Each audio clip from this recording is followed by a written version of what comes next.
continue. Took a little break in the middle of the recording, has something popped off. We were discussing how to use a BTC price chart in order to start working with our levels. If you notice, many traders will do something very similar to what we are about to do, and everyone will use a different term for that, and it's completely fine. But matter is that, in my opinion, you should use the price chart as a guide of where you can start engaging with the market. That's it. If you've read the guide I've made and published in Chart Ideas about price action, I go about this process in detail, but let's do it here live. I think it will be helpful for many that are interested. There are two things that are basically needed to make this easier. I use in TradingView chart, the regular TradingView chart. I select the magnet tool, so it will attach to the swing points and open, higher, close, and open and close easier. And I use this ray tool, with which I'm looking to attach a line to two specific levels. What types of levels I'm looking for on a price chart? There are two types of level or pivots. I'm starting to call in that pivots because I believe it's a bit more significant for the way I like to think about them. A pivot is an area that could either retrace or could allow continuation. So what I'm trying to do to search for as well is previous areas, untapped areas, where there was continuation of there was a retrace. For instance, this was a clear sign, pivot of retrace. This as well, but all of these are touched. If we draw a line here, we'll figure out that there were 2 monthly candles trading through that area. So it's not as significant once because the price is very far away from that point at the moment. So we will kind of, if we start to make lines everywhere, we will not work in the cleanest of charts, of environments, and we need to reduce noise as well. So we'll concentrate in price action that is near to the current one. This is a monthly chart, by the way. As I mentioned, this was a pivot that provided some where a reversal after happened, but we will not use it. We will use this one, which another reversal happened, but it's untapped. Remember, this is all a tool to start delineating context in a practical way that makes sense to us. It's not rocket science, it's not a peer-reviewed technique. It's a framework that I consider has been useful to work around entries and execution to me, and I wanted to share it with you.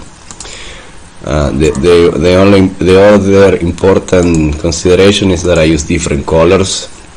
I use this purple color for the fuchsia color, I don't know whether it is magenta, for the monthly chart pivots, and we have just spotted one of reversal here, and the other one that is near to the current price action in regards to continuation is this one.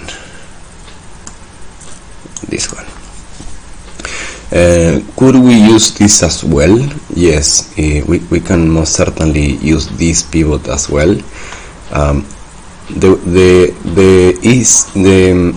of the best ways to actually select which pivots are important, in my opinion, are when of course you don't want to use this one, for instance. Yes, a continuation pivot, but a lot of activity have already happened there. So even though it can react in a certain way, I prefer to go with the untapped levels, or levels that are like a bit more hidden in the structure, and we can work with those. In this case, not the price never closed below by a tick, so we can use it. In any case, if we start seeing that the pivot is not as relevant, we will not use it anymore, and that's it. We can change the color. We will see that in the next step. Here we have another, and for the most part, could we place another here? Of course, but we will not do it because it's not really relevant for the price that we are trying to the price structure that we're trying to trade. We lower the time frame, and here we start to see something interesting. I use this indicator, which is a volume indicator, and it's free. It's one of the ways in which you can start applying volume confluence to your chart. If you, of course, we have been using the volume picture that I just showed you in the Quant Hour section, where we use it a full period volume profile to see the context of the price interacting with areas of low or high transacted volume in the past. So now we are in a weekly chart, and we are starting to pay more attention to this indicator. I will paste it. I will share the name as well when publish this video. And what I start to think is to select be a bit more selective with the level. This level that we had marked on the monthly chart has been somewhat touched, has been like the floor of a start of a reversion, so we're gonna let it for the moment. However, look at this level here. Here is when in a more granular, a weekly chart is more granular than a monthly chart, give us other information to work with, and we can place this here, for instance.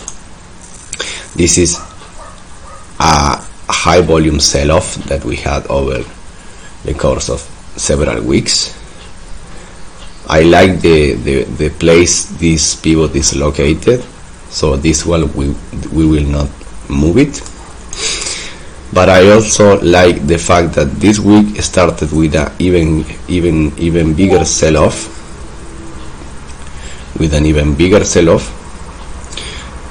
and that we see on the sell volume of those candles. So we can change this to be a weekly pivot, because the relevance, the detail in the relevance is on the weekly time frame. I use the color orange for weekly pivots. Could we add another here? Yes. This one, remember, same as this one, maybe will be transformed in 4-hour or 1 day pivot. It doesn't matter. What matters is that we are checking to see levels on the chart that hasn't been touched yet, that are accessible to most traders, because most traders, retail traders, are using only a price chart with a bunch of indicators for the most part. And this is a level we want to pay attention. This is, again, not yet a trade. We are still making our read on the market and to see places where we can interact. We go down another time frame. We start to check for the same criteria to delineate the lines. Here I'm seeing a level that interests me, a level where there was what you can call a fail to return area. Fail to return is one of the situations that happens when the bottom, the extreme of a range doesn't react as supposed. For instance, let's see here. If we consider these two, this, what happened? This and this to be our range, this and this to be our range, we traded here for almost 5 months. We had the top of the range. We, of course, this is hindsight, right? That's why many were bullish here. We were breaking at the time. But what I mean is not the fact that we made or not trades here. Is that this area was an area that was supposed to do something like this, based on previous price action if market kept being balanced, but it didn't. That's key. This area didn't hold as support of bottom of the range, whatever you want to call it. And in fact, what happened after not being able to sustain price was a big sell-off, the start of a big sell-off in fact. So I'm pretty convinced that in case price revisits this particular area called failed to return area, FTR zone or area, it will reject quite harshly. Can we say the same about this? Probably, because this if we remember, is like the start of our high volume node, so we can see rejection again as well. This, as is a daily pivot, I mark it with the color blue, and I don't really see another level at the moment that interests me. Maybe we can use this. We can probably transform this one in a daily pivot as well. Yes, I will do that.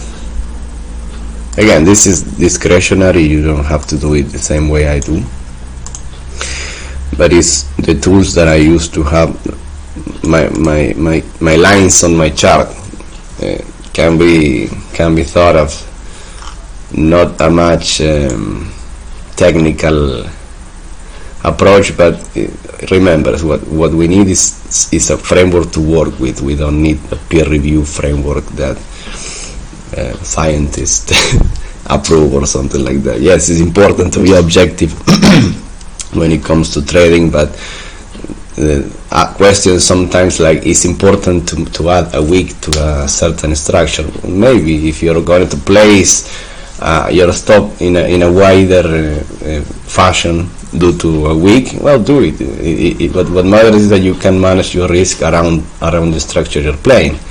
At the end of the day, if we